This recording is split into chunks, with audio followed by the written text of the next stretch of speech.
ค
กั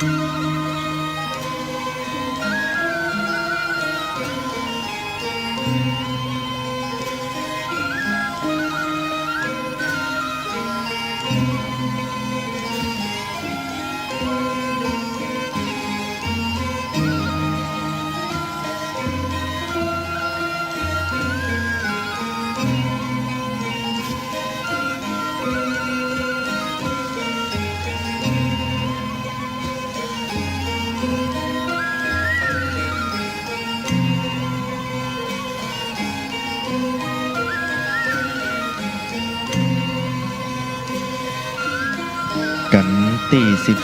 12สักติอัน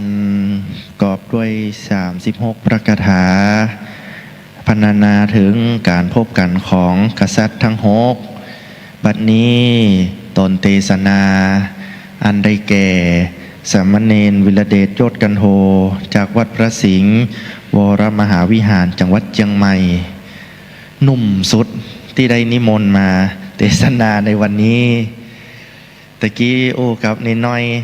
แต่ใจใครนิมนต์กุมารเพราะเป็นกุมารกันเด็กน้อยเนาะก็เป็นสามเณรก็หันสมควรแล้วก็อ่านโดยสักติใจเสียงน้อยเนนกับเสียงน้อยก็เลยอันนิมนต์สักติแห่งกันหนึ่งโดยวัดนี้ก็ได้เวลาอันที่เฮาผู้คนผู้ท่านจะได้สดับรับฟังซึ่งพระธรรมมันเตศนามหาจารย์จาโดกกันที่12บัดนี้ก็ขอเดินเชิญ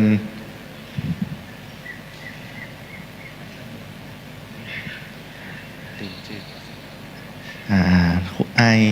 สุธรรมโนบาลนะครับเป็นตัวแทนในการจีเตียนบัตรน้ำมนต์นะครับขอกราบเรียนเชิญครับ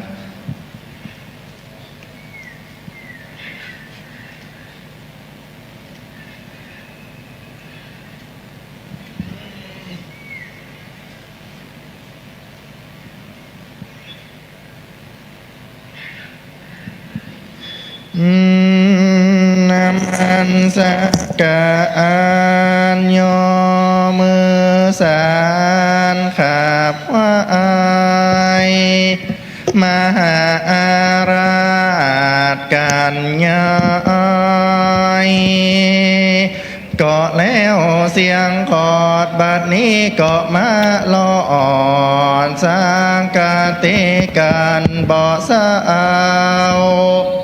ปางเมื่อตนตาเอาเจ้ามาประสมพบกันในหินมาว่าอ่านเลยสยบเต้าตายกันหมู่ยามนั้นฝนโบงกะลามปันก็ตกสู่เขาช่วยล้างหงพระเจ้าจ้างลวนเฟื้นเคินมาพังกะทานมีนับอ่านใด16บอกไว้หมายขอนิมนต์ลงเสด็จปราโมทเนนายตนสวัสดิ์สวัสดิ์ขึ้นนางธรรมาศแก้วแล้วเต้นสนาธรรมอนุกรรมเปมังปะจังอาราตะนังกะโลมา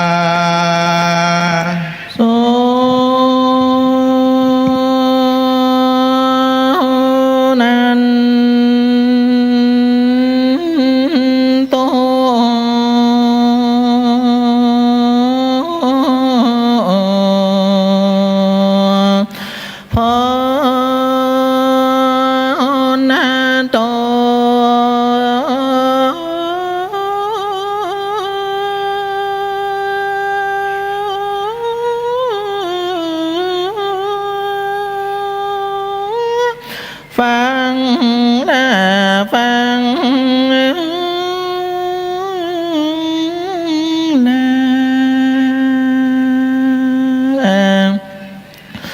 โยมเจ้าพี่น้องศรัทธาตั้งอะไร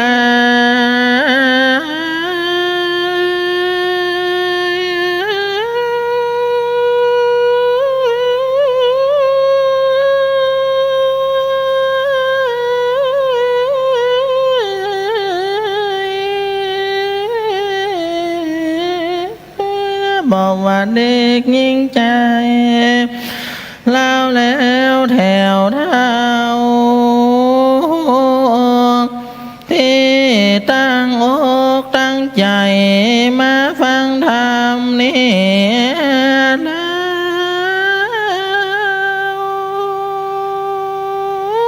ต่างแปลงใจ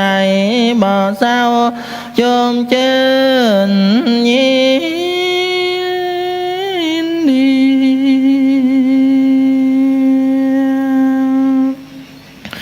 มาวันนี้ตั้งจิตใจเตียงแต่เดียลี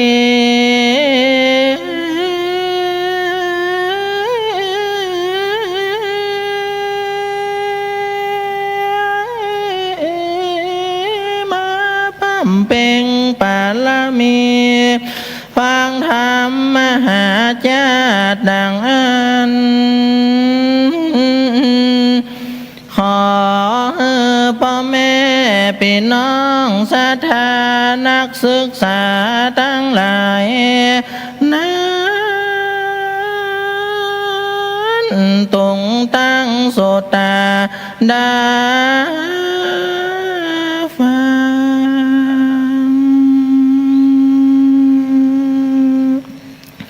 ว่านิมนต์ลูกเน้นมาเทศกันพวน12นาม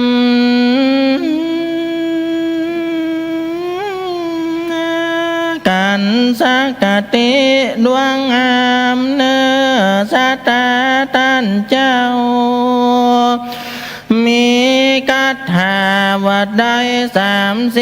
36นั้น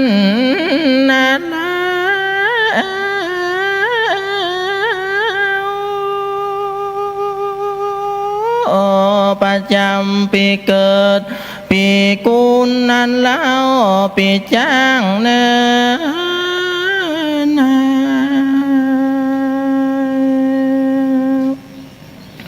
เปิ้นว่าได้ฟังธรรมกันดวงนี้จากมีญาติวงวานมากหลาย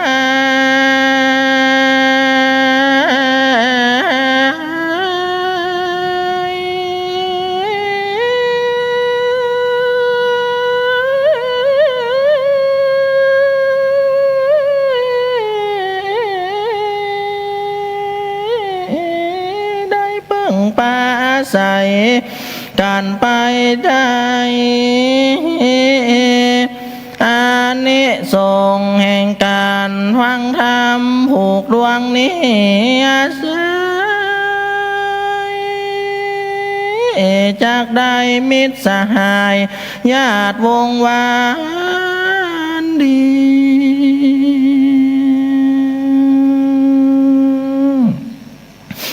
อานิสงส์นี้สมควรแต่นิลิ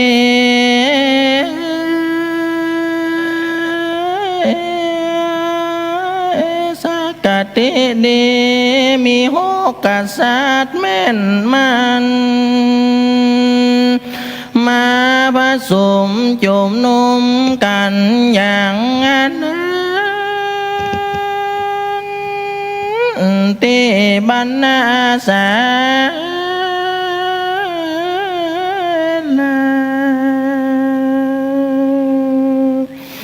ขอเชิญพ่อแม่พี่น้องได้ตั้งใจฟังเถอะนะ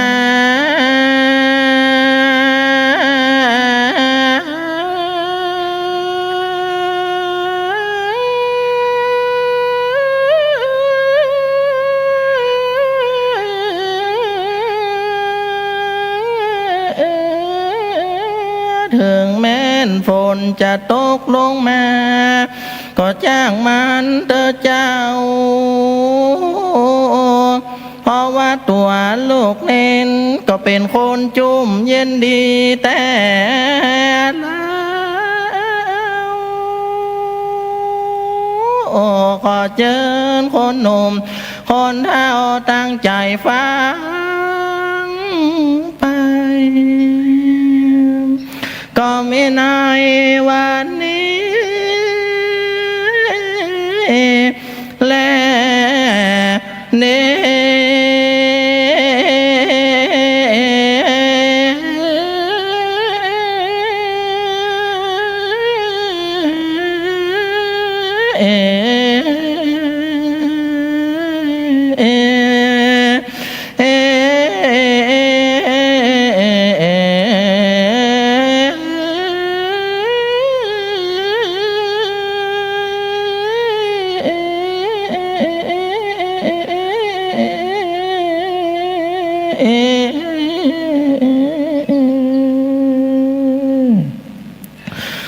ขอกราบแทบใจไว้สาธุปิมปาเจ้าอันมีพระพุทธพระธรรมพระสงฆ์เป็นเก้าเงาแก่ตนตัวแห่งข้านอกนั้นขอเจริญสุขเจริญพรในธรรมจงได้มีแก่บรรดาคณะศรัทธานักศีลนักบุญทุกท่านที่บ่ได้ละสูญหายยังการรักษาประเพณีการตั้งธรรมหลวงเตศมหาจาตุก็ได้นิมนต์ลูกเนนจากวัดพระสิงห์หลวงมาเตศตัดติดนี้เอามาเตศกันทวน12กันสักกติสัตตาพ่อแม่พี่น้องตันตั้งหลายก็ได้นิมนต์ลูกเนนมาที่มหาวิทยาลัยเชียงใหม่ตัดติดนี้ในวันนี้ลูกเนนจะได้เล่าถึงกันสักกติอันว่ากันนี้นั่นเป็นกันที่จุมนุมแห่งเต้าหกกษัตริย์นั่นก็คือพญาสนใจพระนางพุทธดีพระเวสสันดรและก็พระนางมัตสีเจ้าจรีกันหาหลังจากกันมหาราชเพิ่นได้ว่าพระจารีกันหาได้เข้าไปสู่ยังเมือง4 ปีพญาสนใจก็ได้ไทยเอาลูกเอาหลานมาไทยเอาหลานมาเสี่ยงจ้างไป100 ตัวอย่างไหนพอ100งัว100จ้าง100ม้า100ค่ายิง100ค่าจ่าย100คำนักแห่มปัน1ได้ไทยเอาหลานทั้งสองมาเมื่อไทยเอาหลานมาแล้วก็มาเลี้ยงปูพามปูพามก็กินดุกินเหงาต้องแตกตายไปเสร็จเรียบร้อยสตาตันตั้งหลายเจ้าจารีกันหานี่ก็มาให้มาโศกาเพราะพัดป่อพัดแม่พัดปิตามารดาอยู่ในป่าเขาวงโกฏปุ่นก็เลยให้ไปสอให้เจ้าปู่เจ้าย่าฟังว่าไปหับป่อแม่ปิกมาเหี่ยเตอะเจ้าจารีกันหาก็ไปเล่าล้มเจ้าปู่พระย่าเปิ้นก็ไปเล่าโลมทั้งสองพระองค์กระใจอ่อนตั้งทัพโยธาลิพลไปยังเขาวงโคตคีรีป่าไม้หิมพานต์ไปอัญเชิญพระเวสสันดรปิกมายังบ้านจองมาเสวยลาดมานั่งเต้นคำเหลืองเต้นเมืองพญาเป็นลำดับต่อไปนั่นพระเวสสันดรก็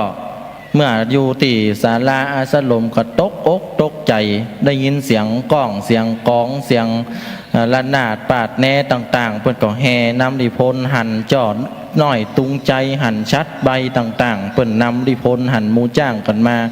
ก็ตกอกตกใจปากันขึ้นไปอยู่บนดอยก็นึกว่ามูเสนาอมาตย์ได้ฆ่าพระปิตาเขาไปเห็นแล้วกล้าเขาจะมาตัวฆ่าเขาแหมนี่กล้าพระนางมัตสีก็เลยเล่าโลมไปว่าบ่เป็นจะอันตอกพระปี่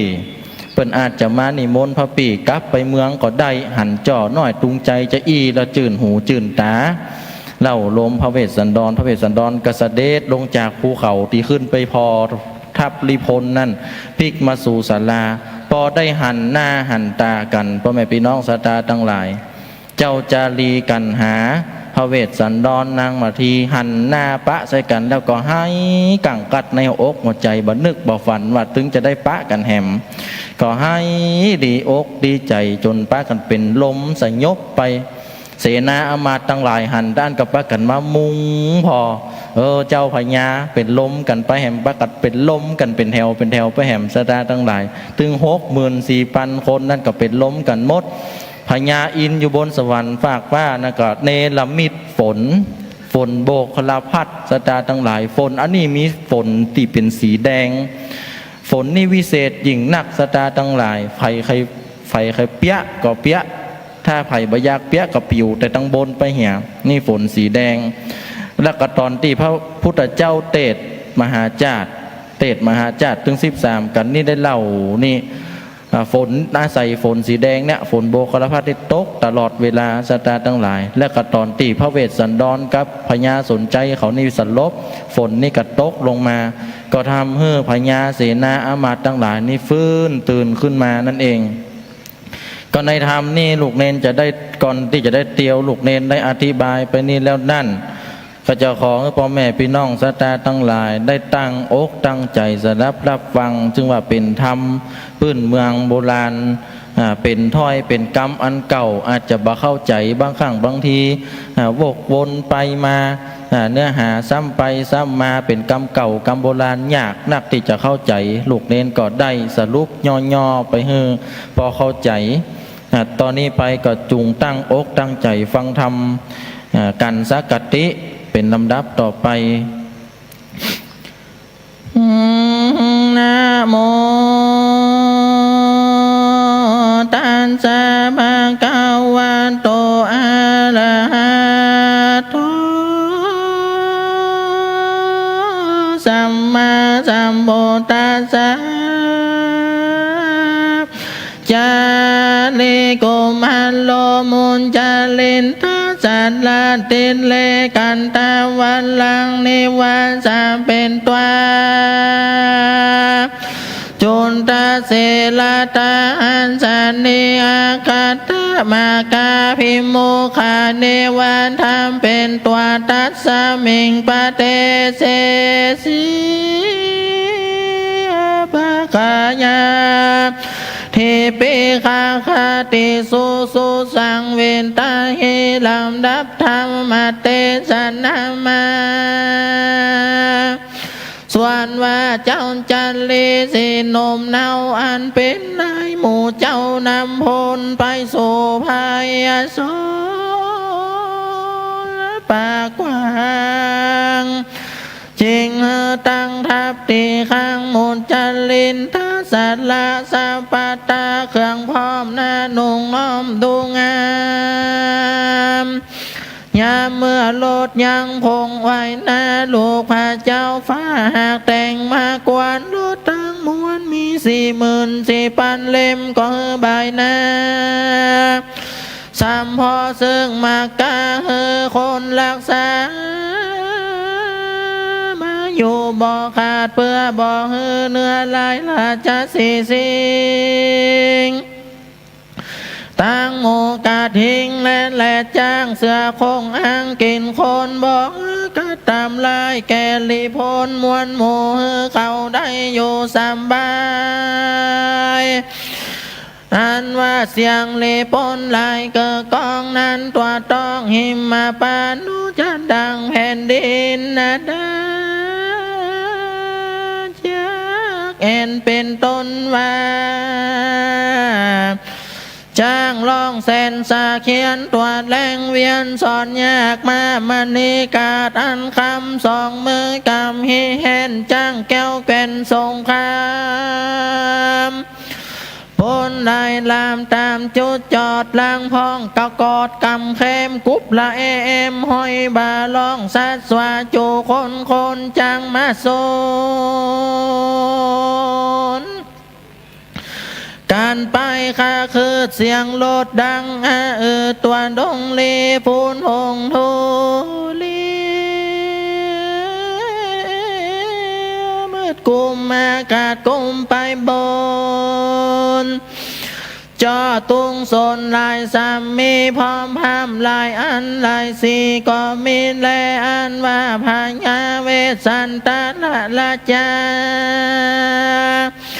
ได้ยินเสียงโยธาตึกแทบร้องให้แหบกังวลมีตัวตนนั้นสั่นร้องให้ปันกว่าตายเพราะตัวเดียวได้ไล่โมให้สาสุจันจาว่าโดนลามาที่นอนาว อันว่าเสียงกาเข้าโกดลาลีปุญโยธานาเนิดปุนดิเงิดเพิ่งกว่าพุนหงมัวเมิดฟ้าหันคนและจากมาหลังกันมาบ่อาจขันนานับได้ดังป่าไม้เถื่อนจากปังจอตุงยายยังยืนช่องเต็มตัวห้องหิมมาปานดุลานะน้องขันเจ้าพี่เราตั้งสองนี้เหมือนดังเนื้อในดงงานพานป่าโจงใจจอดเธอมวยหมอดมอลานาล้อมกันมาตุกจ้องเธอตกปองลูกคุมแล้วก็ลุมกันแต่งด้วยหอกเทียนกาฟันด้วยมีดผ่านคมเธอชีวิตจมมวยหมอดบอกเธอรอตังอาตายเต้าเมืองเจ้าเมืองตั้งหลายป้องกระตำโตดเข้าคิ้วโคตรบ้านเราบ่ดีข้าบสองเหล่านี้มาอยู่ป่ากุปินินาหากำลังบอดได้ตำบอดไล่หมู่โยธาบัดนี้สองลาปีน้องจักถูกต้องคนตัดลายขาดใจตายในป่าบ่อลังว่าจักได้ขึ้นไปเมืองส่วนว่านั่งบุญเรื่องมาทีนายเย็นมาลันสีก้าวนางก็เล็งที่จันยังหมู่เสนาลีปุญโยธาลายบ่อน้อยยืนย้ายญาติเป็นทอยหากดูงามก็รู้ความว่าเสนาตนแต่ก่อนจากมาลมพระหม่อมเจ้าจอมหัวบ่ตกใจกว่าสะดุ้งที่แตกฟุ้งเวทนาจริงกล่าวว่าขันแด่พระจอมเงาเจ้าอย่าได้สล่างในป่าละมีตนเจ้าจักได้ตลาดพญาป่าละมีบ่บากนำสัตว์จากโอคะทรงสารเข้าสู่นิพพานเวียงแก้วอาคาศึกได้มาปองลายกอดจากป้ายในป่าลามีดังอาคีไฟอันน้อยหนึ่งจักมาเผาซึ่งน้ำมหาสมุทรบอลอนจากแห่งเหือดได้ไฟอันนั้นใสก็จักดับไปเจ้าคุณหอไทยมีกุลเนรนาถโดดจะดังเขาสิเนรุลาดปาปาตาอันหนึ่งลอยว่าพระปิตาทิลาจากยัวและญาติโยธาเข้าสู่สาลามาป่าไม้มาอันเจิญพระเงาไทยเมื่อเมืองและกายามนั้นเมื่อพระลาศีนายนางมาที่เก่าแก่เจ้าก็ว่าแต่บ่ผิดพวนจริงจวนนางมาที่เข้าสู่ตีบรรณศาลาก็มีแล้วพระมหาสัตว์เจ้ากับนางนอนเนาและจะมาที่ลำพึงนี้เกิดรอดว่าพระเจ้ายอดสนใจจากกากายมาสู่ในแก้วกูสาลาลวดหาพญานากูบ่ได้สองแกนไทยโยสาลาหันพระปิตาทิลาดยัวและญาเตียวมาก็มาเล่นไปตอนพระปิตา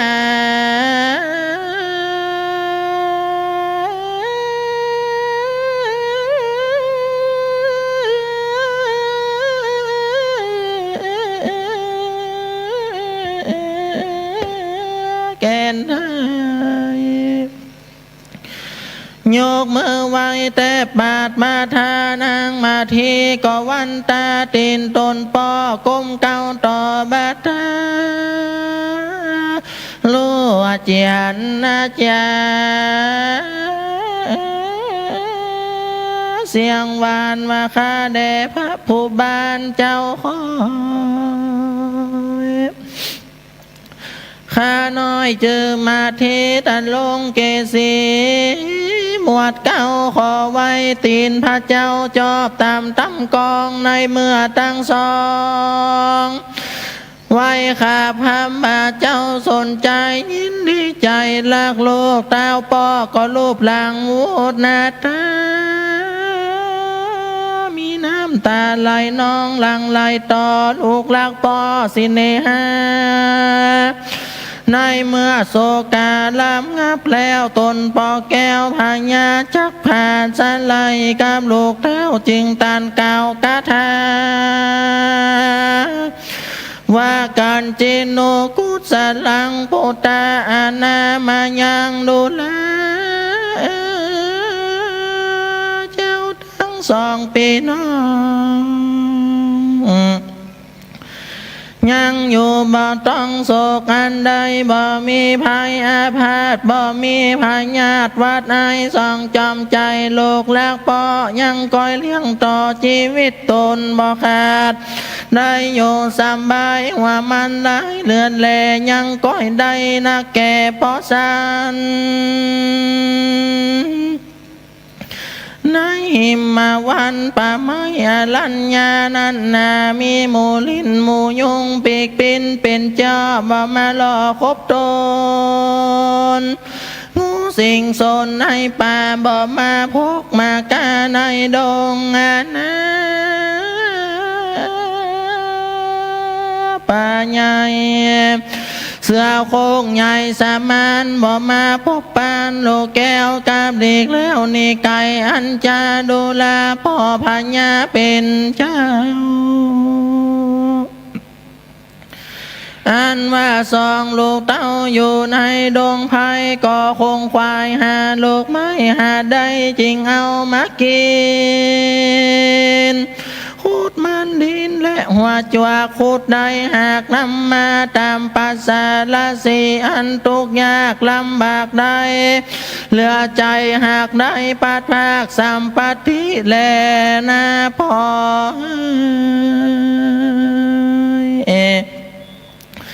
เยปิเตสิวิเศตัสสะข้าแต่พ่อพญาเป็นเจ้าข้าลูกเต้าพ่อพญาก็ได้ก็ตามเจ้าจารีและนางกันนะเป็นตาลแลกเอาพญาสาปัญโยเหมือนนั้นเต้าองค์คานสนใจจริงแสงสวัสดการทาวาอุโภก็มาลานิกิตาดังนี้เป็นต้นว่าดูแลลูกลักแก่ปออันว่าลูกน้อยนอสองคือปู่พามนำเมืองหอดแล้วลานแก้วปู่ถึงเมืองปอบ่เฮือคือใจเจ้าไทยเอาลูกเต้าเป็นไตของอันใดมีบ่น้อยอันละร้อยและปอปันบานี้พ่อก็ได้ลานตั้งสองยังมาจอบหลังกูปอนี่แลส่วนนางแก้วราชพุทธเดชจริงมีใจดีเกิดรอดถึงเต้ายอดตั้งสามยามนั้นพันละสี่ตั้งสองพี่น้องอยู่ในแห่งห้องสาระก็หันพามันดาออกเจ้าอันกาติลักลูกเต้าเตียวมา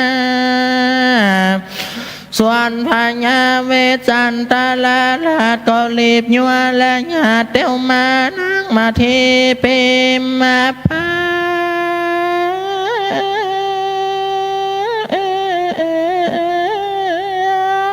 อกแอนก็ลูกเล่นตามหัวเอามือตุนหัวใส่เก้าขาบตีนออกเจ้านางราชพุทธดีกันนางมาที่ไว้แล้วส่วนลูกแก้ว จารีและกันหาอันเตียวมาตามหลังข้าคอยมีเด็กอ่อนน้อยเป็นปริวานางมาที่ผ่านแมวก็เล่นไปหาลูกแก้วสองบุตรนางมาที่มีน้ำมาตาเลยหลังรับลูกเจ้าเข้ามาสู่ศาลาสลมอารมณ์มาปั่นเก้าหักลูกร้อนไหลถูกเลือดใจนางมีเสียงแหบหายตนแก่นไทยนักหนากุมตาดำมือเศร้า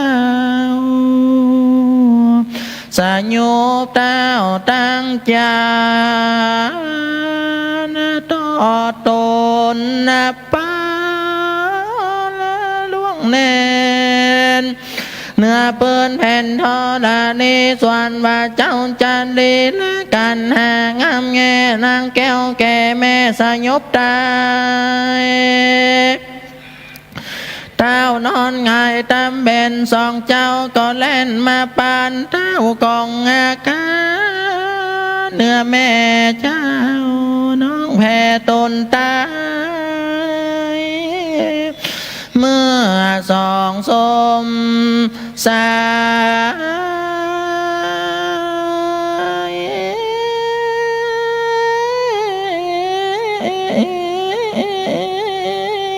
กิ้งเหนืออกแม่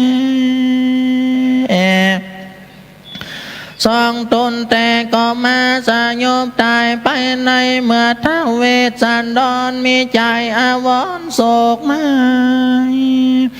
บ่อาจตั้งตนไว้ใดเต้าเจ้าก็สลบตายไปหันแลมาตาปินตาโล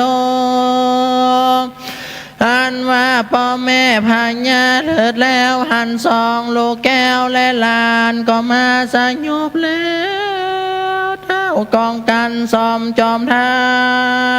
ำบ่ตั้งตนอยู่ได้ก็มาร้องลำให้สยบตายตาย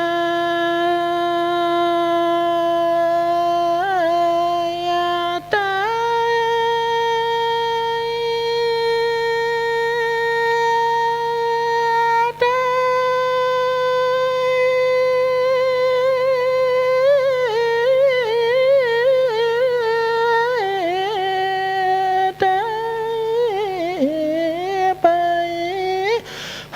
นั้นและนาตันโตในกาลยามนั้นเสนาหลาย60,000 คนหันเจ้าสายุบเต้าแล้วอามาตย์แก้วก็มาสายุบตายกันไปพรานนั้นแลคนตั้งหลายอันเข้าใบสู่ตีแก้วกูอาสาลมบทก็บ่อาจตั้งตนอยู่ได้ก็มาสยบตายไปตั้งมวลกวานกาลุนาบ่น้อยมีมากอาสาลมบทหากเงินวางดังป่าไม้อันสูงอาจอันลมอยู่กันตลาดมาปัดเฮือเต้าไปก็มีแล้วตาสมิงคันเนนายขานายามานาเขาสิเนลุลาดปาปาตาก็มาอ่อนน้อมก้มไว้วันกันไปมาก็เป็นโกลาหลจะพอซึ่งหาพระเต้าฟ้าเต้าพญาและเสนาตั้ง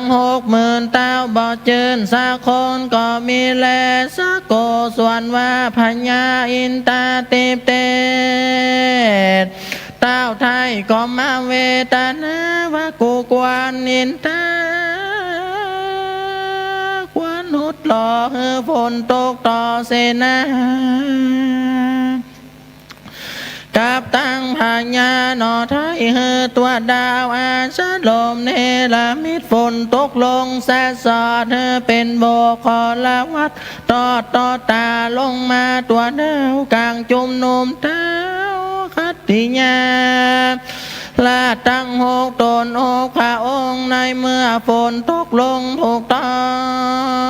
งตัวแห่งห้องอาสาลมก็มีในกาลนั้นคนฝูงใดบ่อาจมาไข่จุ่มน้ำฝนก็มาปิวแต่บนนี่พระกับจากเว้นนี่ไก่ไปพลันบ่ถูกบ่ต้องสักคนฝนตกลงไปปันดูหลากเป็นดังน้ำกับจากใบบัวลวดได้เจอว่าฝนโบคอละพัดหวานฝนนั้นก็ตกลงมาจุ่มเต้าคาติญากาหมู่เสนา60,000เขานั้นได้ลวดจื่นอาศจรรย์ใจ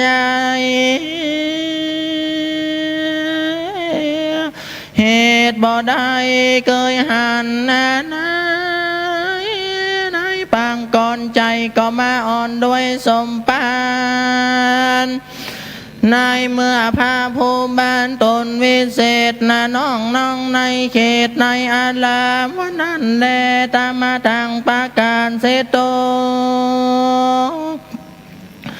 สัทธาอาหาสัมมาคาตานังญาตินางมหาโคโสอาจารย์ทะดังนี้เป็นต้นภิกขเว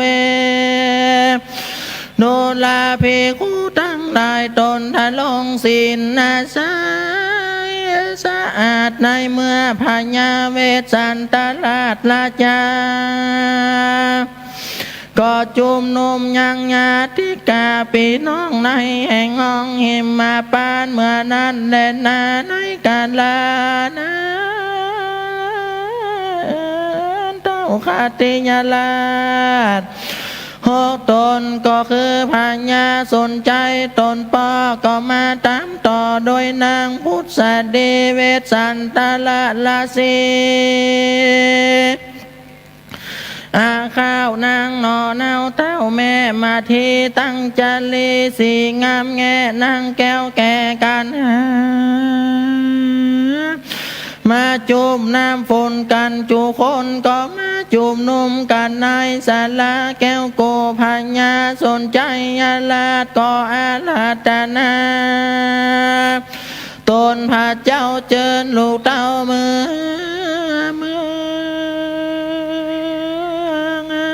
เสียงนั้น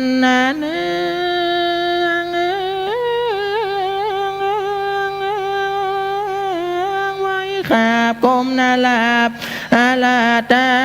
นาว่าสองข้าแต่พระปุตตาตนวิเศษเจ้าจงละเป็นราศีเจ้าอย่ามาเป็นจีลำบากอยู่อดอยากกินลูกไม้ในดงจงไปเป็นพญาเสวยราชเป็นเจ้าจ้างเผือกหรือจ้าจงไปเป็นพญาตนใหญ่จริงได้ไฟฟ้าจมบานเป็นเจ้าแก่ใต้ไฟฟ้าขออาราธนานางมาทีเมื่อแด่กวนแต่เจ้ามาทีจุงและตั้งขอกันลีบังจอดอันเกยหาลูกไม้และหัวมันและวางไว้กับตั้งกับเจ้าลูกไม้ใส่พลา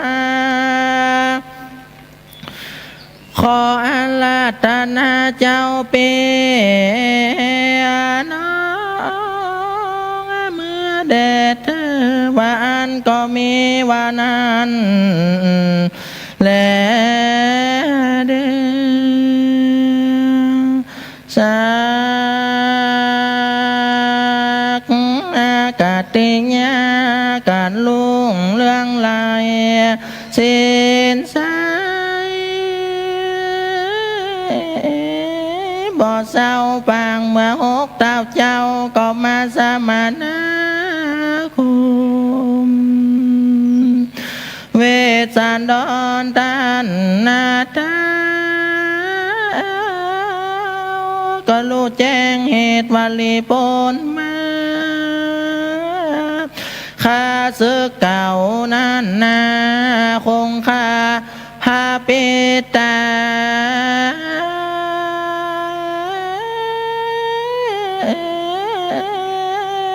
แล้วไต่ตัวมาหาเราเป็นลูกเต่าฟังเสนาเกินเก้าเต็มดงพายมาก็มาเห็นพร้อมพวกจ้างก็มาหลวงลายรัฐญาญาติเต็มดงปากกว้างพุงจอจ้างและชาติคำปัดแกว่งเววนเวสันดรนาตาก็มีความช่างอนวาลีโพจะมาคำคาจิงจวนเอาเมียกำมาพา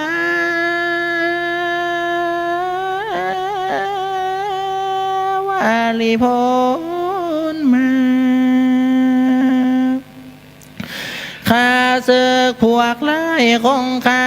พาปิตาแล้วติดตามมาเพื่อจักมาคำคานางจูงมาเลวอย่าจ้ารีบเลวพันขึ้นดอยตีสูงนั้นเพื่อพอเล็งหันยังเสียงเนื่องนั้นโหร้องมีตังปินปาดนากอ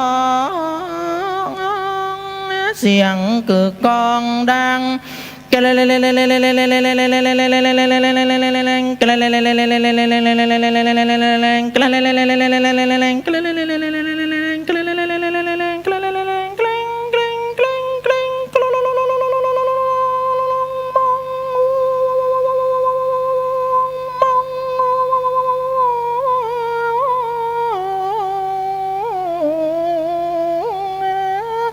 แห่นำพลพระองค์ก็มาสา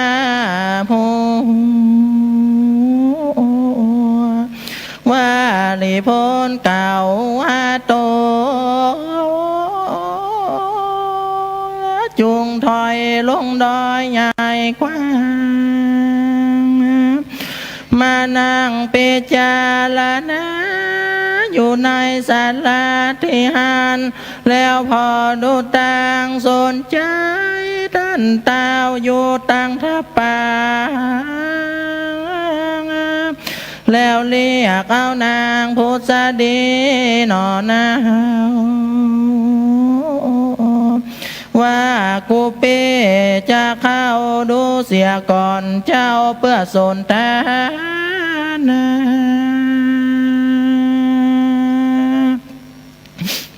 เวสันดรตันเต้ามาตอดพระเนตรนาตาหันปอพาญา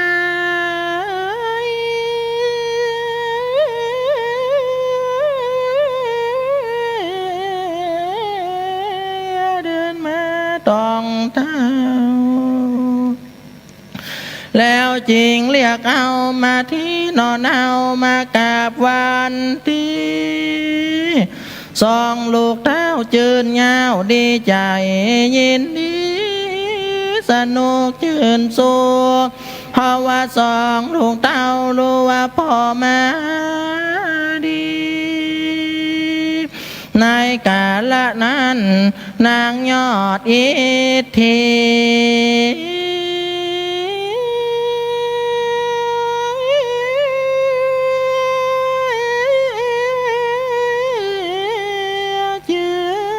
พุทธดี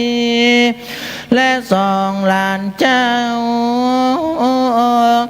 จิงเดินไต่เต้าญาตรามา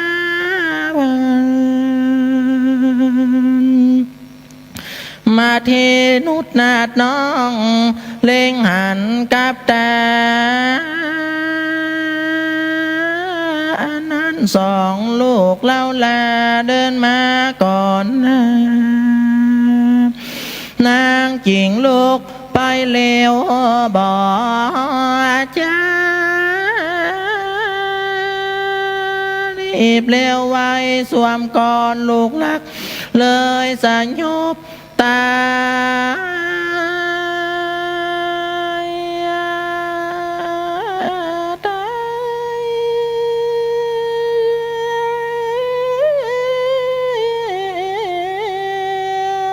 ส่วนเต้าจนสนใจ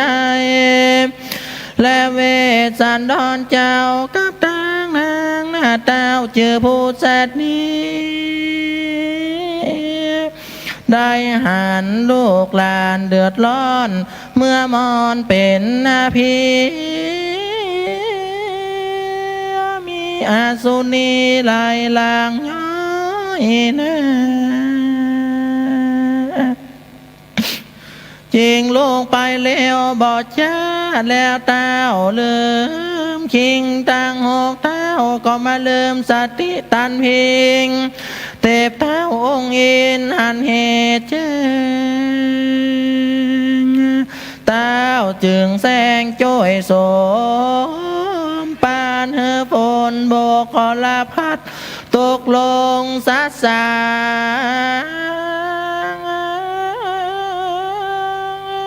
เต็มหิมะปานดงหนาปากว้างเพียจุ่มเถิงลีพลหมู่อาจารย์ตัวผานาลายตั้งหกเจือเต้าได้สัตติป่องใสเจิญหอละท้ายตุกคนตัวหน้าหัญญาสนใจเจ้าฟ้าจริงกล่าวนิมนต์มาว่าขอเจ้าลูกรักโหดป้อปิตาความผิดนาจุงอดโทษพร้อมเสียงเมื่อกาเมื่อกาลีปนโยธาพ่อก็เตรียมมาพร้อมแล้วจูสิ่งอนันต์พระเจ้าจ้างมาอยู่ป่าดงทานก็ได้หลายคืนหลายวันมากบ่น้อยพาดพากจากสาวจีสาวน้อยที่อยู่ในวังเสนานุษและจ้างเจ้าก็บ่ได้หาหอพระราชวังจนป้อมองมนเศร้าป้อขอนิมนต์พระลูกเต้าจุงเสด็จเมื่อไปเสนามากพร้อมมากมายจุดเจือเขาก็มาเตรียมปอกเมื่อกับพระลูกเต้าขอ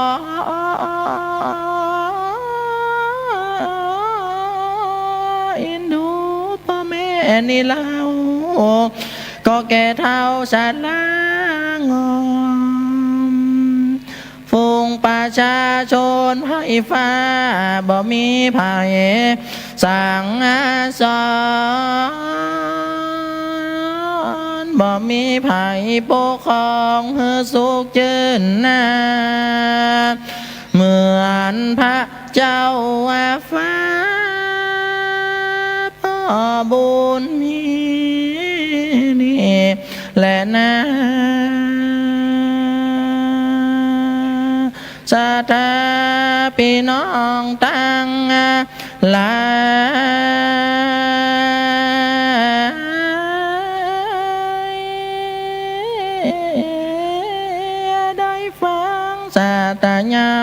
ทำผ่องแผ้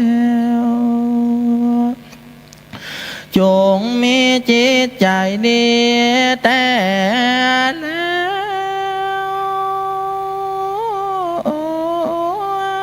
ใจผ่องแผ้วกันจุคนต่อไปนี้ขออย่าได้ตุกข์และได้จ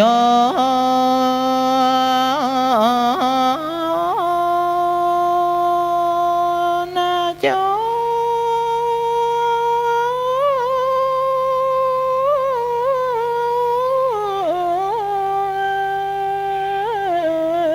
อย่าได้ดิ้นรน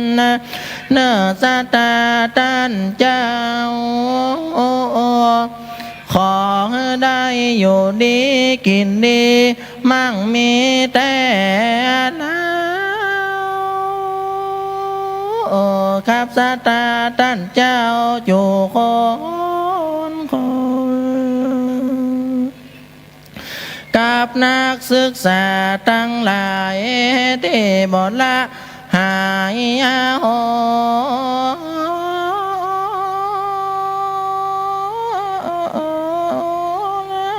ตั้งจิตเป็นกุศลมาบรรเลงปาดกองก่อนที่จะลงตัวสามเณรเจ้าน้องจะขอทำนองประสาทไหวสักเพลงจงได้บรรเลงมวนเพราะเปิงอกเปิงอาจารย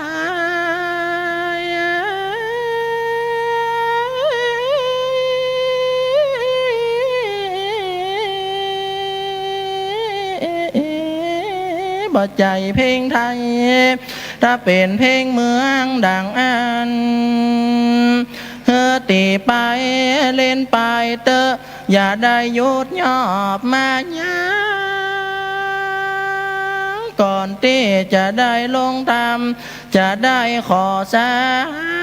กเพลง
ละลาดพญาเวสสันดรเจ้าได้กราบเข้าสู่บ้านสู่เมือง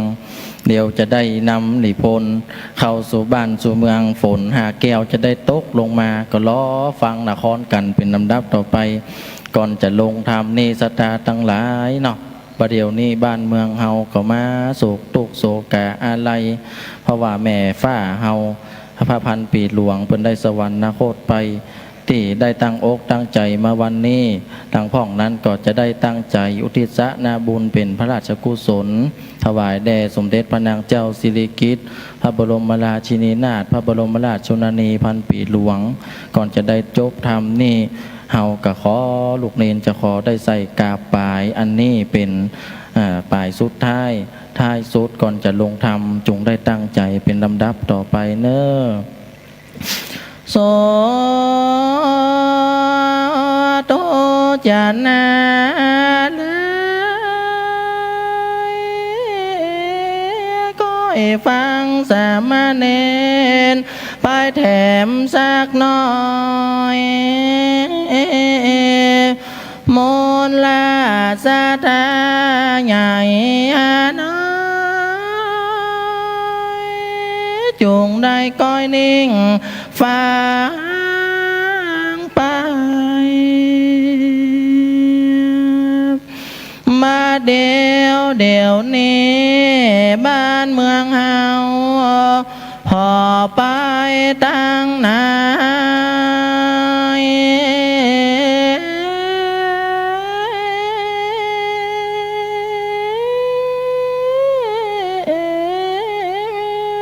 ตัวแคว้นแดนไทยในแหล่งลามาโศกาพ่อพาแม่ฟ้า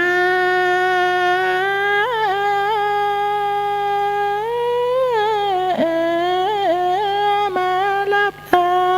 สู่เมืองบนพี่น้องเจ้าไทยต่างล่ำไห้โซ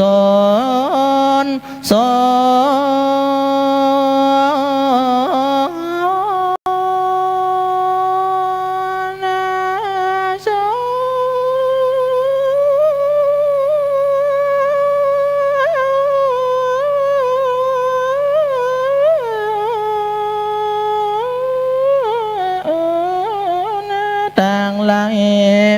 เวบนโศกาโศกเศร้าหาลาจะกละนิยาเกตผ่านมานานแล้วตามมือหมู่เฮาอยู่ดีกินดีศิลปาชีพมากแต่นิเล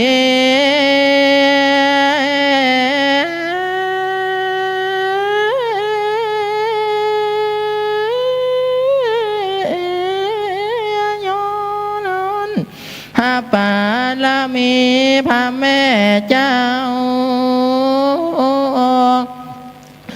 สืบสานภูมิปัญญาไทยทุกวันนี้แล้วโอ้ภาโกฏแก่เจ้าโลกนา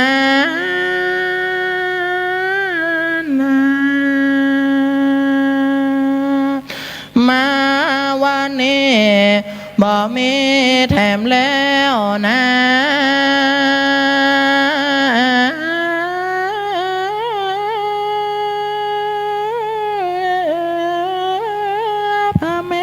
มารดา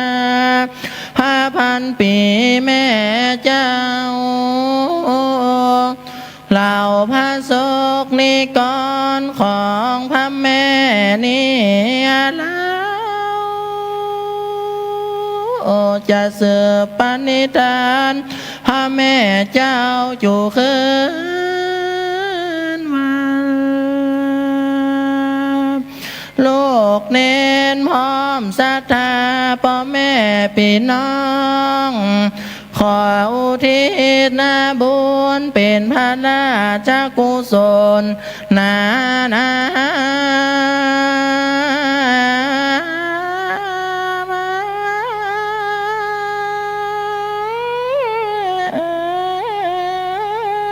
แด่สมเด็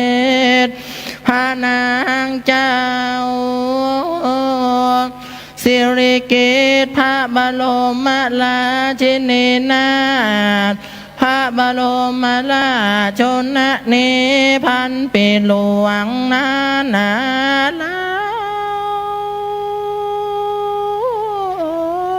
เสด็จเข้าสู่สวรรค์ค่ะ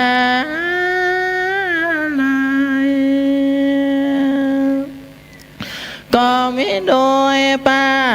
กา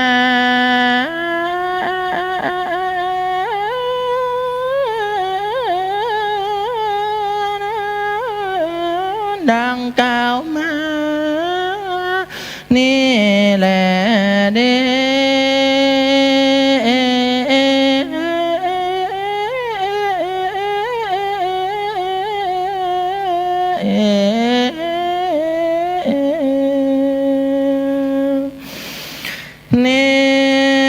ที่ตังเคียสังวัน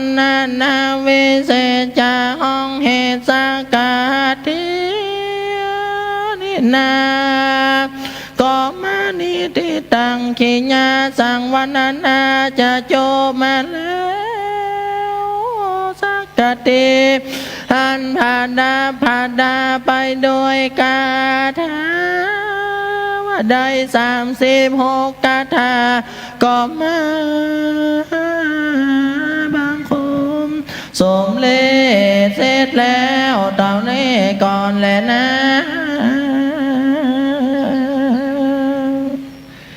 สาธุ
ตัสสะเด่นสนาอันว่าด้วยกันที่12จักกติอันกอบด้วย36 ประกถาก็ได้จบลงเป็นที่เรียบร้อยอันได้รับความแม่นตาตนเทศนาธรรมสมณเณรวิรเดชยศกันโทจากอารามพระสิงห์หลวงเชียงใหม่แห่งนี้ปัจนี้อันจะได้กราบเรียนเชิญตัวแทนของเฮาผู้คนผู้ท่านในการเข้าถวายจตุปัจจัยทายธรรมปุจจากันเตศขอกราบเรียนเชิญครับอาจารย์ดร.สถาพรจันเทศเป็นตัวแทนของเฮาผู้คนผู้ท่านครับกราบเรียนเชิญครับ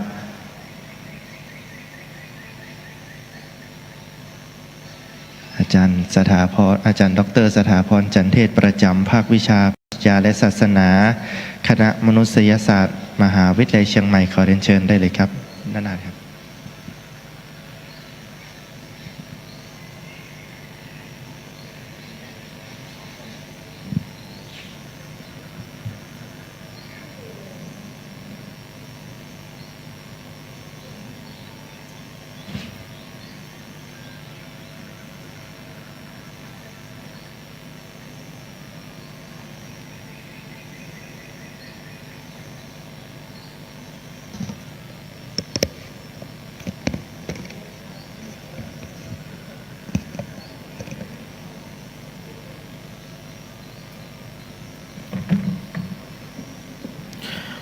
ต่อนนี้ไป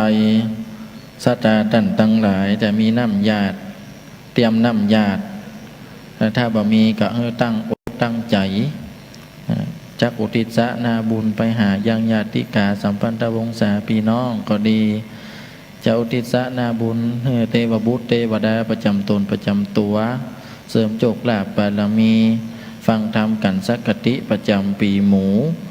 หรือว่าปีจ้างคนไทยคนเมืองว่าจ้างไทยกลางว่าหมู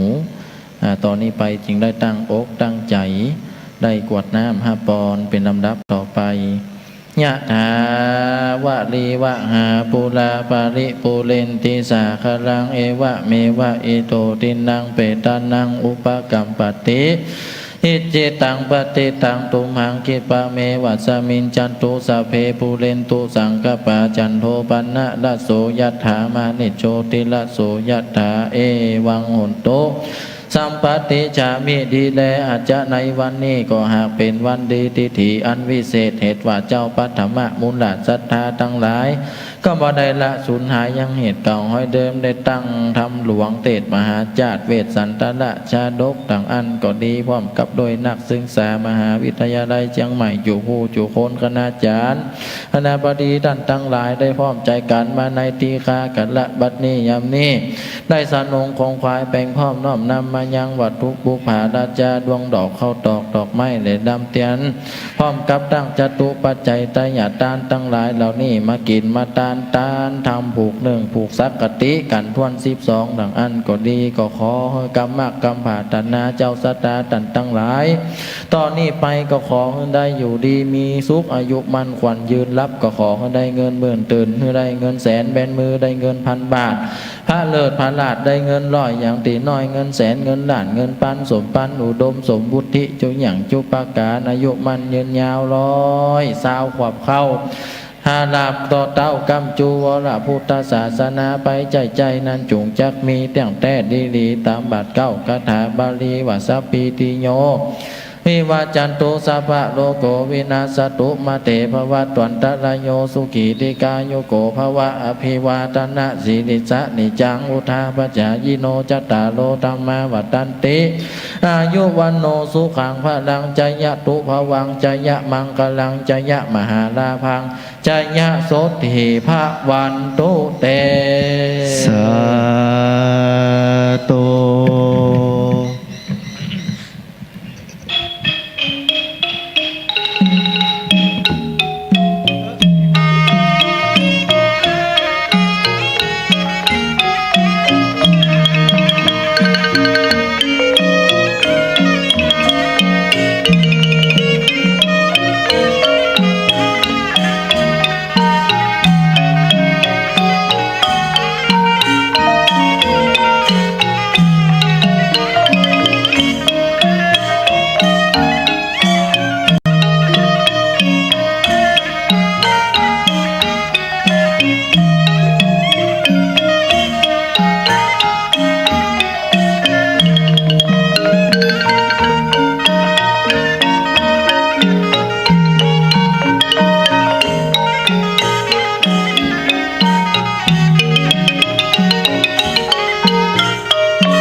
จารย์กับนะครับ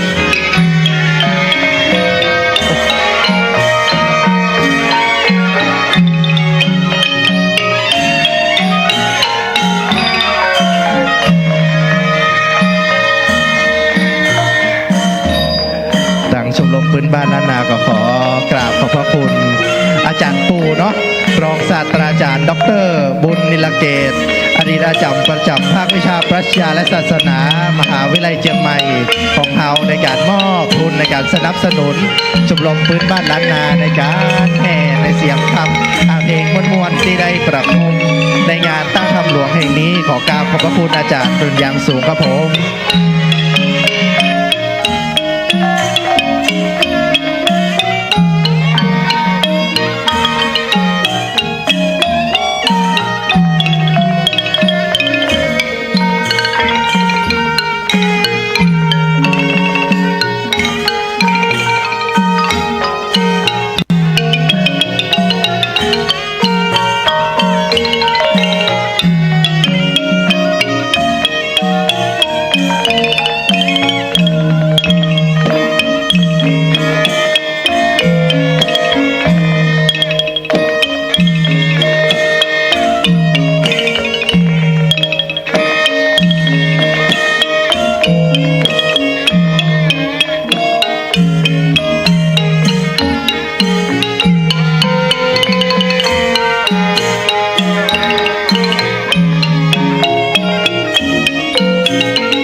เ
ชาสัมพันธ์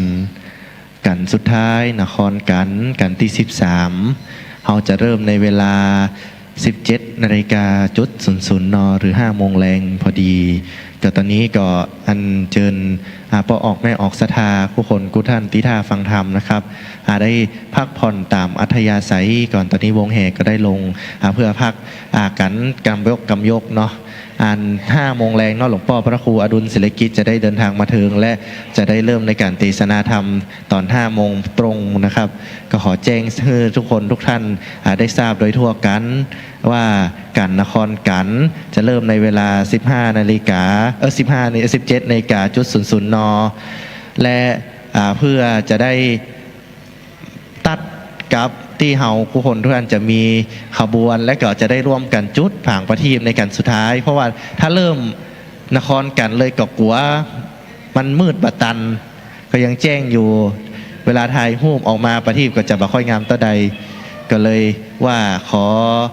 นครกันเริ่มประมาณ 17 นาฬิกาเป็นต้นไปก็ขอแจ้งให้ทุกคนทุกท่านได้ทราบโดยทั่วกันตอนนี้ก็เรียนเชิญทุกคนทุกท่านได้พักผ่อนตามอัธยาศัยก่อนนะครับ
อ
อ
อ